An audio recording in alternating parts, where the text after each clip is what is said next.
everybody! I know I've taken a little break, but we're back in the grind and we're playing Swooning Over Stands, a Grunkle dating sim. Yeah, that's kind of self-explanatory. I don't like the stand characters and rowdy follows like that, obviously. This is a joke. I just found this game randomly, and I'm like sick right now, so why not play this game while I'm sick, you know what I mean? So let's click the start. Let's click the start button. Good old road trips, full of promise and fright, the potential for adventure. Soul searching and incredible near.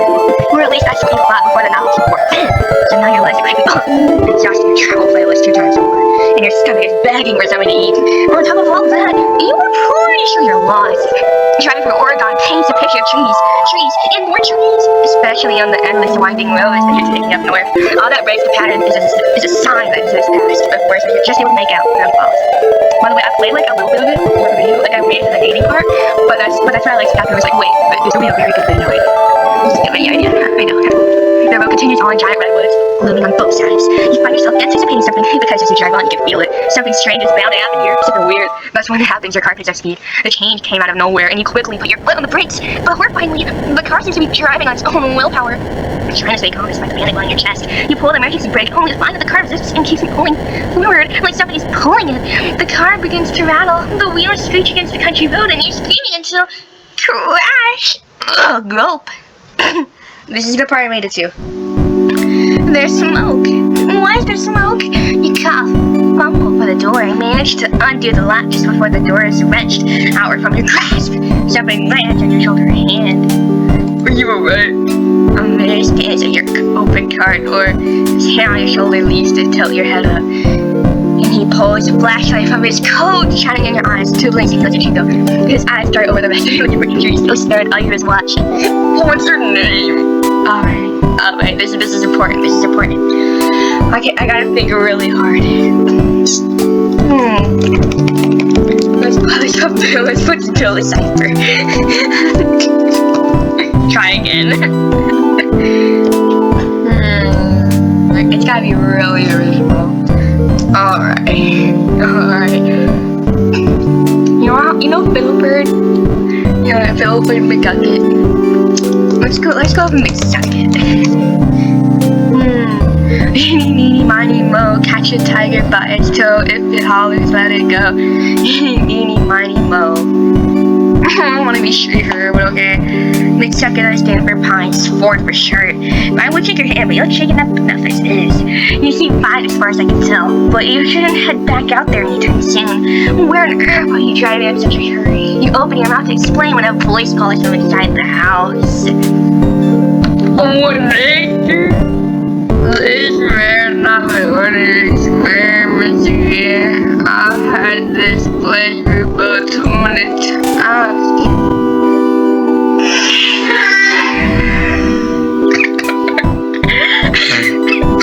The character designs, I'm sorry. They look so goofy looking. The owner of the voice walks out of the house and stops, slapshot of the side of your car and the side of unorganizing this house. You must have hit your head earlier because you could have sworn you're seeing double. So wait, Moses, what were you doing this time? What? This had nothing to do with me. I was testing my magnet gun and it must have pulled this victim of circumstance into the house. I suppose it was entirely my fault. I'm incredibly sorry. Okay, you should yourself cry.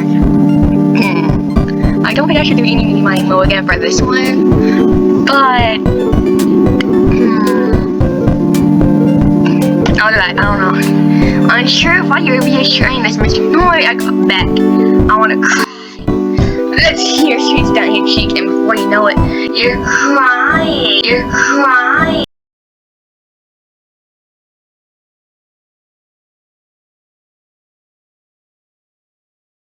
Well, let's call a tow truck for this unfortunate soul here and forget. I'll take care of it. Some kind of miracle worker to bring this baby back to life, and those miracle workers on vacation. Stanley, a moment. Stanley, a moment.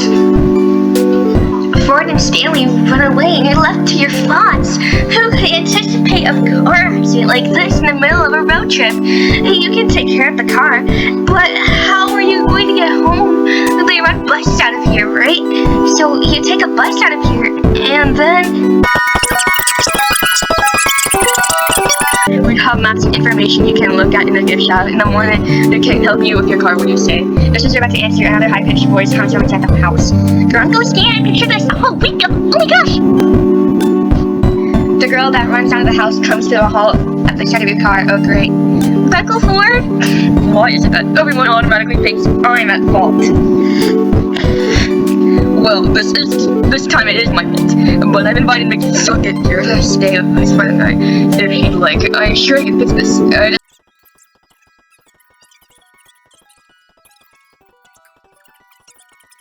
Help is the job. Yeah, let me introduce myself. I'm Bill. You can ask me anything. I pretty much know everything there is to know about this place. Oh, hold on, I haven't seen anything yet. After this day. Are you going to pay your car? Yeah, it'll be as good as milk in my hands. I mean, look at my Mobile. She's been through the ringer who knows how many times. She still loves you. He points out a red car parked in the distance away. You can always see how beautiful it is at this time of this distance. But he sounds really confident. Well, there's too many witnesses. I'm gonna close my eyes.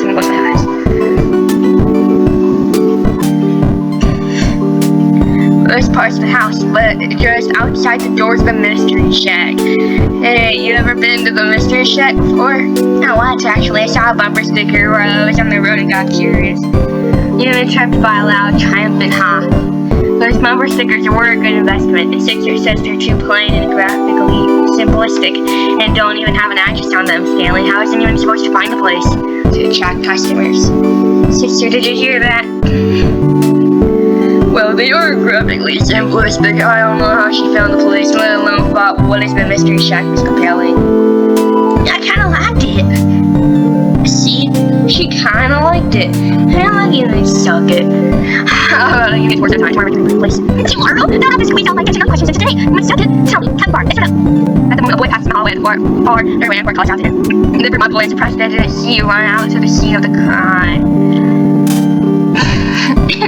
That's Wendy's hat.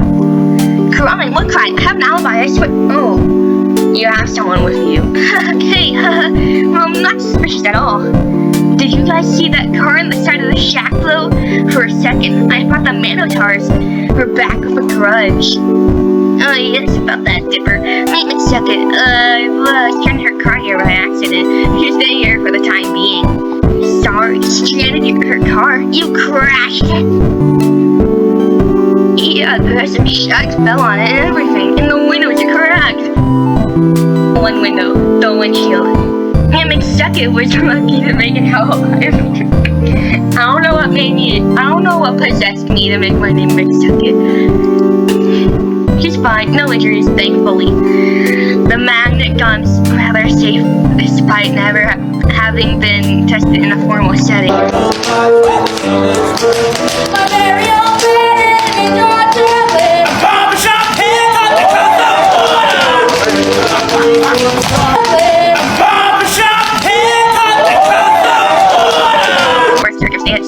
Returning to the storage room Mabel has shown you earlier, you find an air mattress waiting for you and more pillows and sheets for the summer night warrants.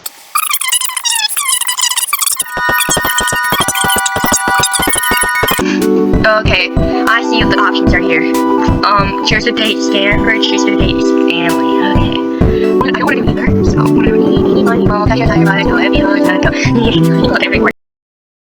Of course, I can accept some help, I'm sure that board is on the task. He's not me willing with while I in the living room. Before we get started, I suppose I should give you an introduction. McSucket, tell me, do you believe in the supernatural?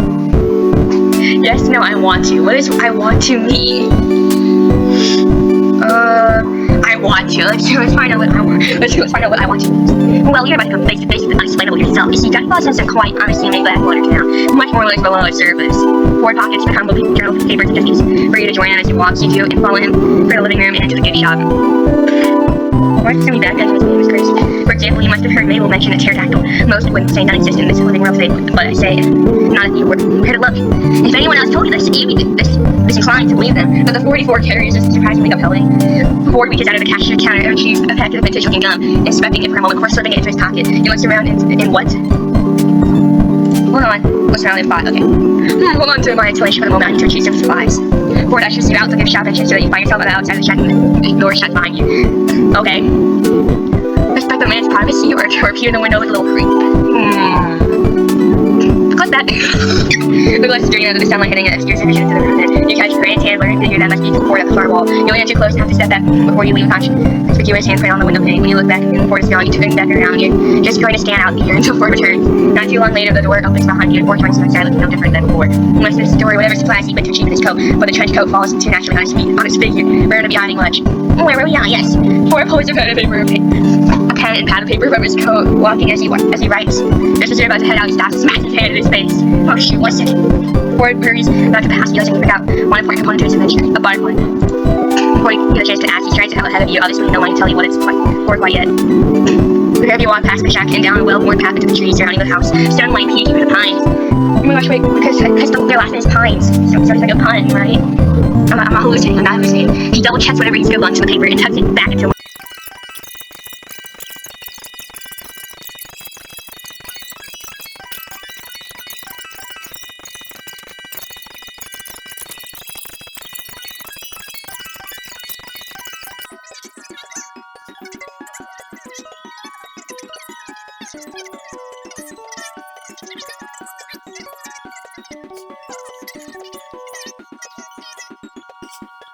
Sound clicking claws against don't tell you what you're in the dark.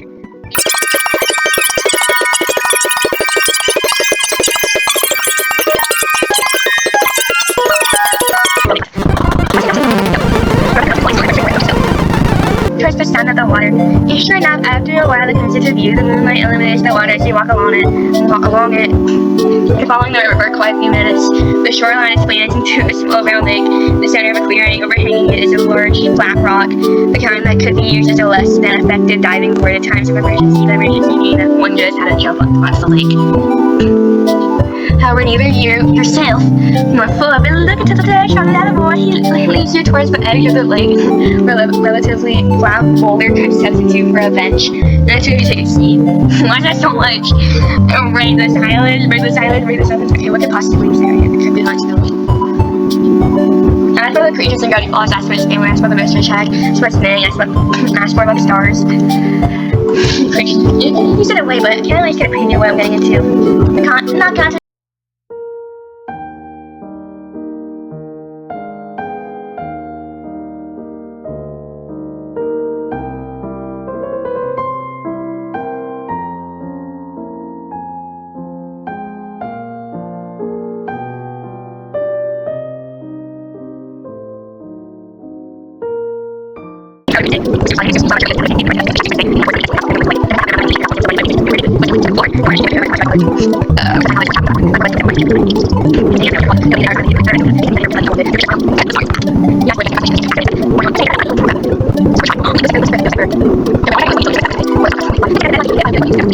To be honest, tourists can handle that kind of task because companies have potential to gone disastrously.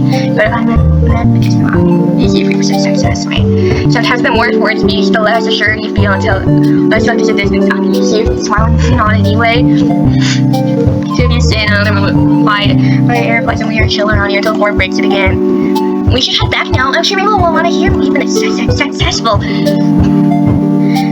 You scan and give Ford a hand up on that makeshift bench. Ford takes the lead again. You assume you're no longer able to catch sight of the lake and glance back. Ford walks ahead of you all the way back to the shack. We're almost there. You recognize an incredibly flashy signs to towning person like Mr. Shack, but swear it's Sasquatch to your left that you're extremely close to it right back at the shack. As you before leave the tree line, you see the bright lights shining on the porch, and they got a faint outline of the kid's shadows as they run through the house and emerge from an attic window and Mabel pushes open, leaning out. Uncle Ford, finally, you took so long to tell you time to cover while I was in Rooney. Why would you do that? I have my reasons. Did you get the name? because I'm telling you, that's just kind of shy. Suck it! Come on, you gotta pick this. Oh yeah, I forgot this is all for a stupid waterways video. Which tries into the sky, a man on a mission. You can follow one, not before taking one last look at the night sky. Yeah, maybe your stay won't be too bad after all. Back inside the ship, the grand conclusion to your expedition to the Mothman's cave is Richie Mabel to take the newly finished turn until the port Italy to lavender. She Mabel and dip her head up to bed. We use weeklier than usual as a result. Something about lavender soup, so she makes sense to crash out village afterwards. Fixed her face for a naked bed. Did you even try to be nice to him? Did I even try to be nice to him? No. Hey, you wise guy. So, funny thing is, I am not gonna show you the next part because that's like 12 minutes long and this video is already as long as it is. So, if you want me to do another part of this, which probably would never happen, but you never know, comment down below, you know, if you like these kinds of videos of where I have a gotcha character and I play just random games with it. So, bye little fellas, and bye bakas. See you later.